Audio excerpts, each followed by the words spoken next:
ఎవరు ఆటలో ఒక మాట సర్లే నేను ఆగి తిప్పుకొని ఆటోలో ఎక్కించుకోవచ్చా?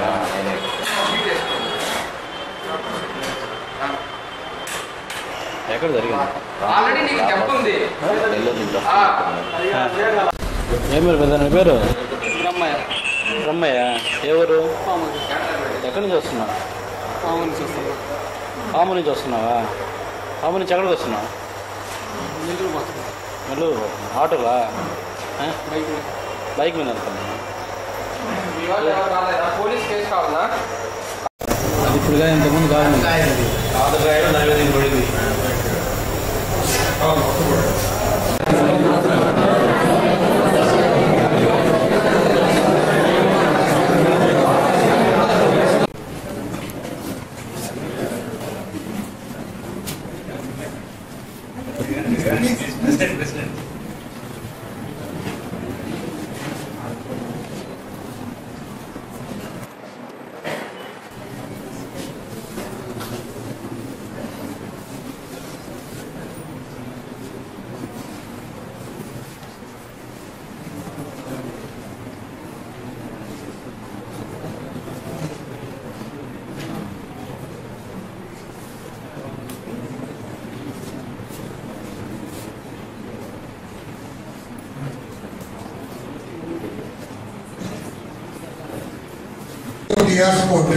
Sir.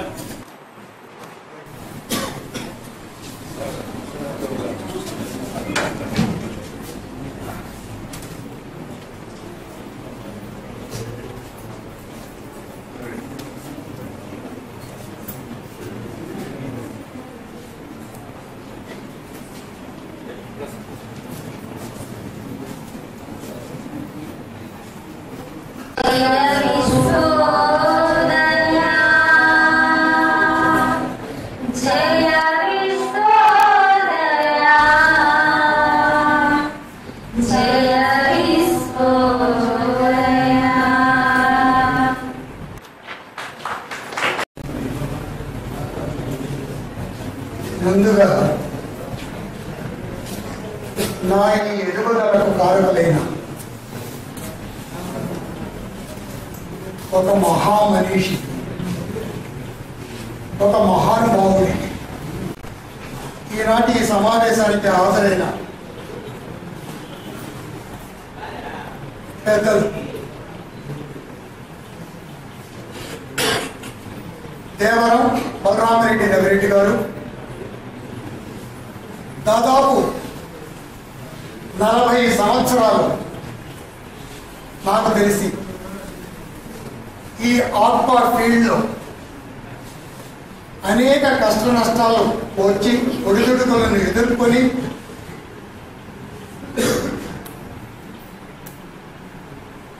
తనకంటూ ఆక్వాకల్చర్ ఫీల్డ్లో, ఆక్వా ఇండస్ట్రీలో ఒక స్థానాన్ని భద్రపరుచుకొని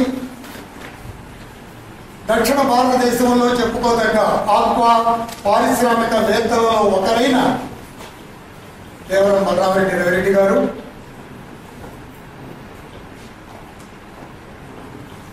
తర్వాత నేను ఉదయం ఏదో ఆలోచిస్తున్నాను దీని గురించి, బికాజ్ నేషనల్ సెమినార్ కాబట్టి. On the dais academic person ఎవరు ఉన్నట్లేరే అని అనుకుంటూ ఈ ఇన్విటేషన్ చూసినాను. ఆ ఇన్విటేషన్లో professor Haribabu, principal, college of fisheries and sciences, Muthukur. Yes, he is a man to reconcile both on the dais and off the dais. తర్వాత వస్తుంది దాని గురించి. డెఫినెట్ మేజర్ కేపీపీ మనోహర్ గారు అది వస్తాయి కోసం. ఈ 2 day seminar coordinator doctor MV Bhaskar Reddy గారు,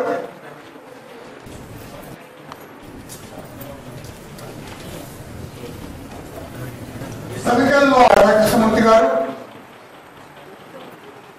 కోట్లేంగం గారు, రాధాజోసఫ్ గారు, మా ఎగ్జిక్యూటివ్ కమిటీ మెంబర్లు నరసింహాచారి గారు, తాతిరెడ్డి గారు, మా సహాధ్యాపకులు, చివరగా అనుకోవచ్చు, I would like to extend my sincere thanks to three wings for giving me an opportunity to preside over this meeting and also to stand before you to say a few words, one or two, maybe three. Please.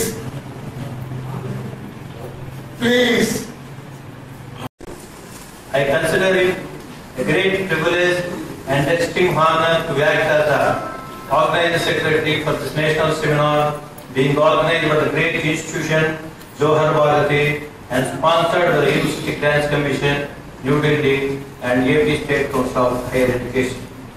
It is my pleasant duty to express my deep sense of gratitude to the management of Visvodaya for the gracious decision to meet all the expenditure over and above the sponsor's grant. It is also very appropriate that the seminar is coming up in the Diamond Jubilee year of Johar Bharati. Imbibing the spirit of love and service to the society 6 decades ago, as a young graduate of 20 years, Dr. D. Ramchandra Reddy, affectionately called DR, chose education as a medium with a firm conviction that a lot of ignorant and illiterate masses can be effectively addressed only by properly educating them and creating a generation of literate youth with total commitment. Thus came Visvodaya in existence in 1951. Visvodaya means the dawn of new universe. The motto of Visvodaya is Tamasoma Jyotirmaya, meaning from darkness to light. Though the relentless, untiring, devoted and dedicated efforts of all concerned, Johar Bharati could grow to the present stature with the status of college with potential for excellence. For the second time also in the year 2014 by the University Grants Commission and re-accredited with A grade in the year 2014 by NAT. We are striving every moment to live up to our expectation. In case of India, referring to India's budget 2013 to 14 from the Department of Commerce, in export of marine products in India reached $5,007 million. That is 5.98% growth in quantity comparing to previous year. Our government emphasized that India's exports would reach $6 billion by 2017. That helps the employment generation of at least 5 million jobs during this period. While coming to Andhra Pradesh, according to Coastal Aquaculture Authority, Government of India, during December 2005 to March 2013, AP tops the list of state-wise shrimp farm registration with 15,735 registration. That is approximately 3 times to the count of second state, Odisha, with 4,803 registration. Culture అంటే తెలుసుంటుంది. మా పిల్లలు మీకు ఎవరో తెలుసా aquaculture అంటే ఏంటో? రొయ్యలు తిన్నారు ఎప్పుడన్నా? రొయ్యల్స్ అని తెలుసుంటుంది కానీ కల్చర్స్ అని తెలుసుండకపోవచ్చు మీకు. ఓకే, ఇక్కడ రవిరెడ్డి గారు has come all the way from Chennai to attend this meeting. Ravi Reddy గారికి దాదాపు 40 ఏళ్ళు ఈ రొయ్యలు దానికి సంబంధించిన వ్యవహారాల్లో ఆయనకి ఎక్స్పీరియన్స్ ఉంది. రొయ్యలు కల్చర్ చేయాలంటే రొయ్య పిల్ల కావాలి, అది నారు లాంటిది అన్నమాట. అది రొయ్య పిల్లలు తయారు చేసేది హ్యాచరీ ఆయనకు ఉంది. ఒకటి, రొయ్యలు పెంచేదానికి పొలం పాండ్స్ అంటారు, అవి ఉన్నాయి, ఒక 150 ఎకరాలు. 2, వాటి మేత ఆహారం ఫీడ్ అంటారు, అది ఉంది. 3, ఈ పెంచి వ్యాపారం చేసిన తర్వాత ఎక్స్పోర్ట్ చేసేదానికి ఈజ్ ఎక్స్పోర్టర్. సో ఇక్కడ రవిరెడ్డి గారి కంటే మించిన అనువైన వ్యక్తి, ఈ సందర్భానికి సంబంధించిన వ్యక్తి మనకెవరు దొరకనుకోను. ఈయన రావటం మనకు ఎంతో గర్వకారణం.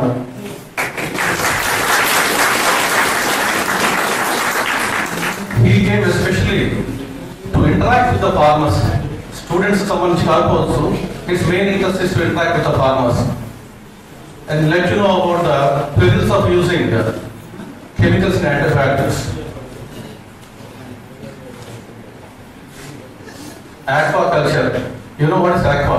Aqua is nothing but water. A plant or any organism, whether animal or plant, that is grown and harvested in water is called aquaculture. ఒకప్పుడు ఫ్రెష్ వాటర్ aquaculture ఉండేది. మీకు తెలుసు చేపల పెంపకం అనేవాడు. ఆ చేపల్ని పెంచి ఏదో ఒక 2 కేజీలు 3 కేజీలు సైజ్ వచ్చిన తర్వాత దాన్ని హార్వెస్ట్ చేసి కలకటాకి పంపించి మార్కెట్ చేసుకొని ఒక 30 రూపాయలు కేజీ, 30 రూపాయలు 40 రూపాయలు లాభం పొందేవాడు రైతులు. తర్వాత అది ఇంకా ఉండేది. కృష్ణా గోదావరి వాటర్ బేసిన్ లో అది బాగా చేస్తా ఉన్నారు ఇప్పుడు కూడా.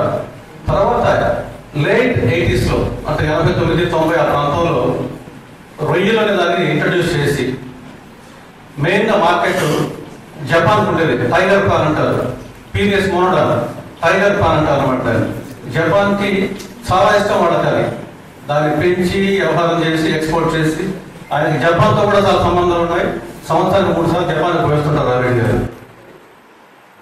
సో ఈ టైగర్ ప్రాన్ కల్చర్ చేస్తూ చాలా లాభాలు సంపాదించారు రైతులు. ఒక 10 ఏళ్ళు నిర్విఘ్నంగా టైగర్ ప్రాన్ యొక్క కల్చర్ కొనసాగింది. 10-15 ఏళ్ళు తర్వాత చిన్నగా జబ్బులు రావడం మొదలుపెట్టాయి ఆ రొయ్యలకి. ఒక్కసారిగా మన ఇండియా మ్యాప్ నుంచి టైగర్ ప్రాన్ కల్చర్ అనేది దాదాపు మాయమైనట్టు అయిపోయింది.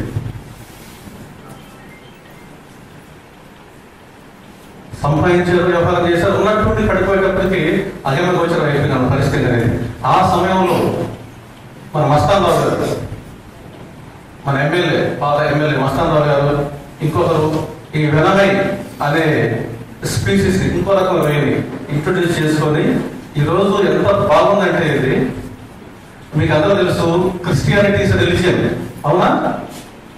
క్రిస్టియానిటీ అనేది ఒక మతం, హిందూయిజం కూడా ఒక మతం, ఇస్లాం కూడా ఒక మతం, ఆక్వాకల్చర్ రొయ్యల పెంపకం కూడా ఒక మతం అయిపోయింది ఈరోజు.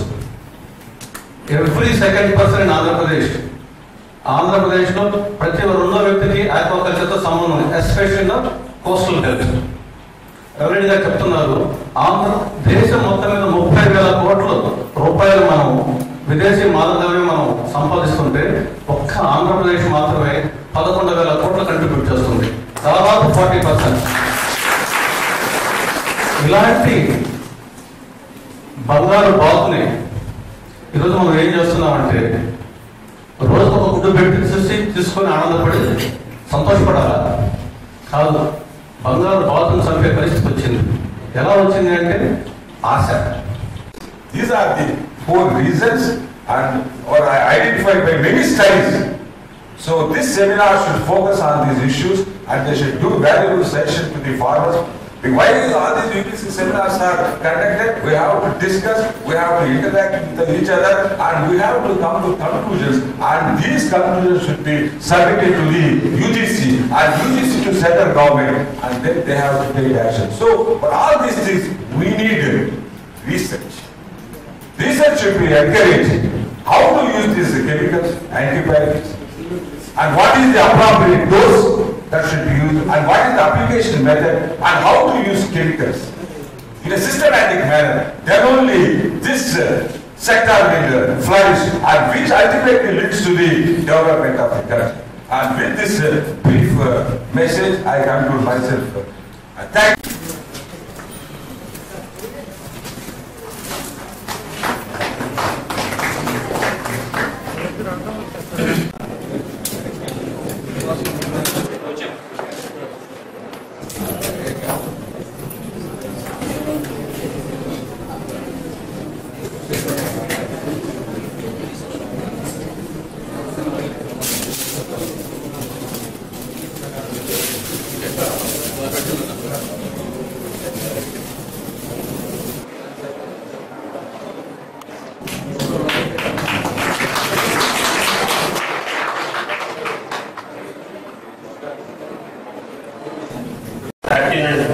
ఎవరైనా కావాలంటే రాసుకోవచ్చు, మీకు అవసరానికి ఉపయోగపడే పని అయితే.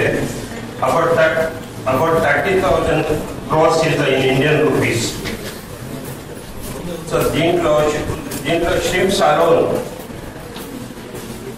total 15,800 crores total all India aquaculture shrimps, in which our Andhra Pradesh alone was 1100 is the from Andhra alone, it is the contribution from aquaculture.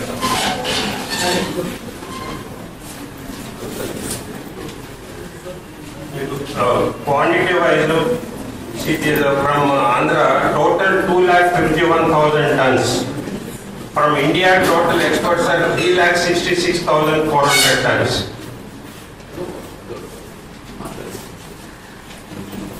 So 2010 our aquaculture quantity was 1,42,000 tons. Last year our exports were 3,67,000 tons. We are expecting this year more than 4 lakh tons from all over India aqua shrimp exports.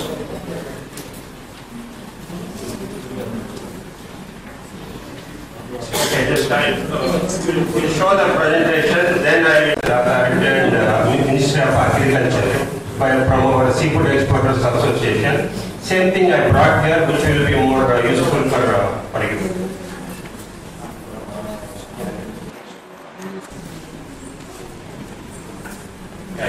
You can see here total shrimp quantity exported from India 3,01,435 tons. So the value is 19,000 crores total shrimps, that is including sea catch material.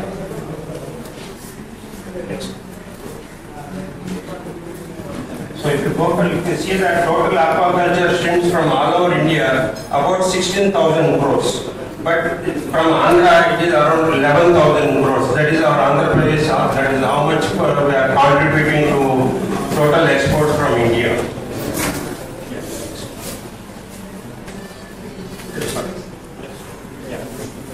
So now you can see here in quantity wise, Andhra Pradesh is 2,51,000 tons out of total 3,66,000 tons, that is the all India figure. So you can see that from West Bengal 42,500 tons including black tiger, Tamil Nadu 24,500 tons, Gujarat 24,300 tons, Maharashtra, Goa, Karnataka, Kerala 6,600 tons. So Indian culture shrimp, how it has grown up, it is all mostly grown up because of the Vename. That Vename also it has grown up because of the SPF brooder and SPF seed. We failed in monodon because there was no proper brooders or proper quality seed. So in 2010 it was only 1,42,000 tons. So now 2013-14 3,67,800 tons. But this year we are expecting more than 4 lakh tons. So to see the hatcheries wise, Coastal Aquaculture Authority has given the permission to produce the Vename seed about 1,80,000 hatcheries. But whereas now the production is being done by around 250 to 300 hatcheries, whether approved or not approved, whether they have basic infrastructure or not. Everybody, because there is a lot of money. So everybody started converting old hatcheries or new hatcheries, or even somebody was telling in one fisherman village, even the పశువులు దొడ్లు అంటారు చూడండి, దాంట్లో ఉండే తొట్లలో కూడా నాపులేకకు చేసి seed production చేసి అమ్మేవాళ్ళు కూడా కొందరు ఉన్నారు, కొనేవాళ్ళు కొందరు ఉన్నారు. So that is how the అతాపన్న కాలేజ్ సాగు చెరువుకి నీళ్ళు తెస్తా అంటారు.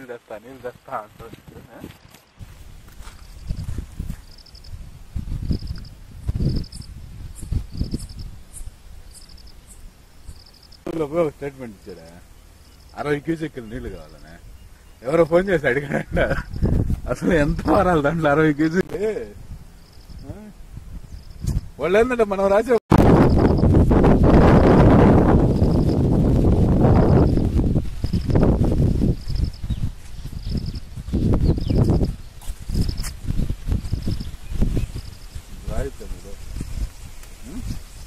సాగు చెరువు ఫోటో పెట్టి చెరువులన్నీ ఖాళీ.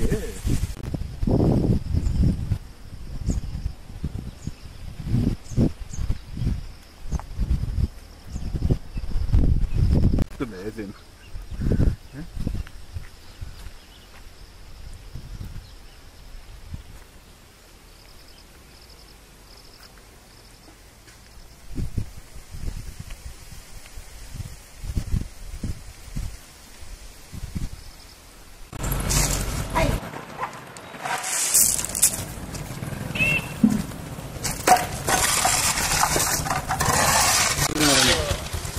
ఓపెనింగ్ ఎప్పుడు చెప్తున్నా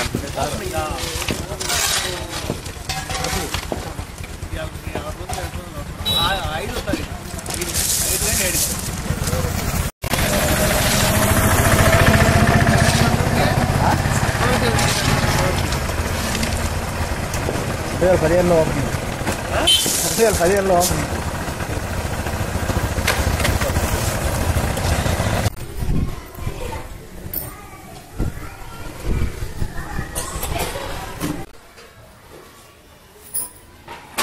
15లో ఓపెనింగ్.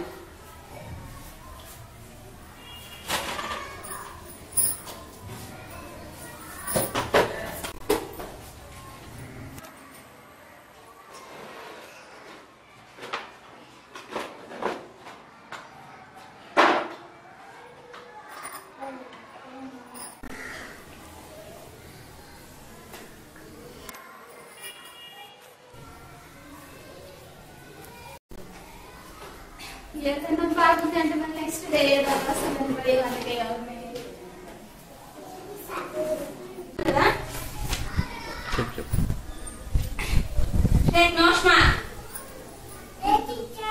ఫోటో శామ్యూల్ స్పీడ్ చెప్పండి. కరెంట్ జయచంద్ర జమున మహిళ కార్తీక్ మైత్రి ఫోటో భవాని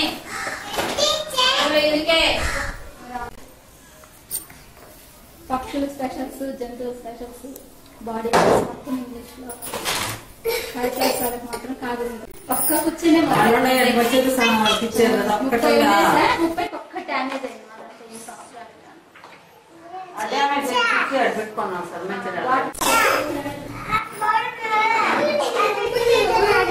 తర్వాత ఐడియా చెప్తారు సార్ ప్రతి ఒక్కరికి. అమ్మ మీ ఐడియా చూపించండి సార్కి.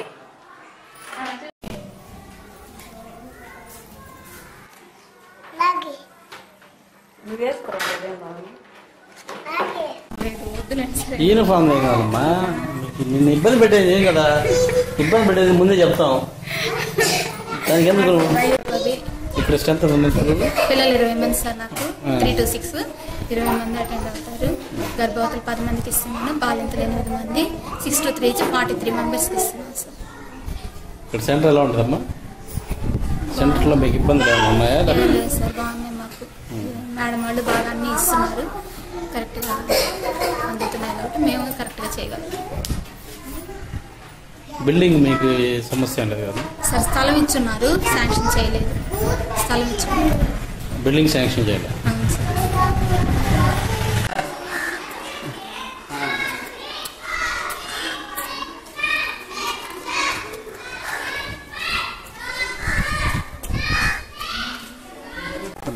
ఇప్పుడు బాగుంది. అంత ముందు వాడలేదు కానీ 2-3 years నుంచి వాడుతున్నాం.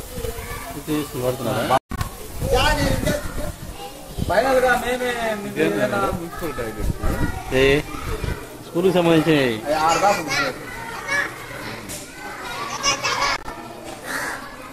తీరా ఏంటంటే మేము టీచర్స్ కొంతమంది నిధులతో చేసుకుందాం అనుకుంటే మన కౌన్సిలర్ చెప్పినాను అన్న మొన్న, ఎందుకు సార్ మేము చేపిస్తాం అదే అన్నాడు. వాళ్ళు చేపిస్తే కదా, ఎన్నోసార్లు చెప్తున్నా కౌన్సిలర్ కూడా మేము చేపిస్తాం. నా పేరు గంగయ్య సార్. గంగయ్య, ఇక్కడ ఉన్న సమస్య మెయిన్ అదే ప్రధానంగా ఏంటంటే పాఠశాలకు సంబంధించిన స్థలంలో దాదాపుగా పాత మరుగుదొడ్లు ఉన్నాయి. ఆ మరుగుదొడ్లను తొలగించి మనం ఈ పాఠశాల సరౌండింగ్ మొత్తం కలుపుకొని ప్రహరీ నిర్మించినట్లయితే పాఠశాల పిల్లలకి ఆటలు ఆడుకుంటానికి కానీ లేకపోతే ప్లే గ్రౌండ్ కూడా ఉపయోగపడుతుంది. దానివల్ల ఏంటంటే పిల్లలు కూడా ఎక్కువ పెరగడానికి అవకాశం ఉంది. దానికి సంబంధించిన మెటీరియల్స్ అయింది వాడుకొని తర్వాత ఏంటంటే అంత ఖాళీ స్థలం ఉంది కాబట్టి ఆడుకుంటానికి అన్నిటికీ బాగుంటుంది. రోజుగా మనం మొక్కలు వేసుకుంటానికి కానీ అన్నిటికీ ప్రహరీ నిర్మించినట్లయితే బాగుంటుంది. అది తర్వాత పాఠశాల ముందు ఏదైనా ఎవరన్నా దాతృత్వ నిధులుగా ఉంటే గచ్చు చేసుకొని ఇక్కడ ఒక ప్లెడ్జ్ జెండా ఏర్పాటు చేసుకుంటానికి కూడా కొంచెం అవకాశం ఉంటుంది. ఎవరైనా చొరవ తీసుకొని చేసుకున్నట్లయితే పాఠశాల బాగా ఉంటుంది. బిల్డింగ్ అదనపు గదులు కూడా ఒకటి మంజూరైంది. ఆ అదనపు గదులకు సంబంధించి కమిషనర్కి లెటర్ ఇంతకుముందు పెట్టున్నాము. ఈ తరవ కూడా పెట్టి శాంక్షన్ ఆర్డర్ పెట్టేసి అది కూడా మనకి పాత బిల్డింగ్ ఉంది కాబట్టి దాన్ని కానీ పడగొట్టి శాంక్షన్ కానీ కమిషనర్ ఇచ్చినట్లయితే అదనపు తరగతి కూడా నిర్మించుకుంటాము. దానివల్ల ఏంటంటే పిల్లలు రోల్ పెరగడానికి కూడా అవకాశం ఎక్కువగా ఉంటుంది. ఏంటంటే వాస్తవంగా స్కూల్ అటాచ్లో ఉండరు. కాకపోతే ఏంటంటే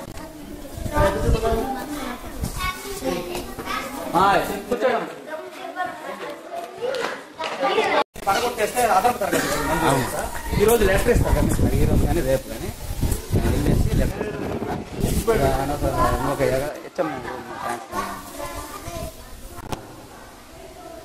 అట్లా ఇచ్చేస్తారు.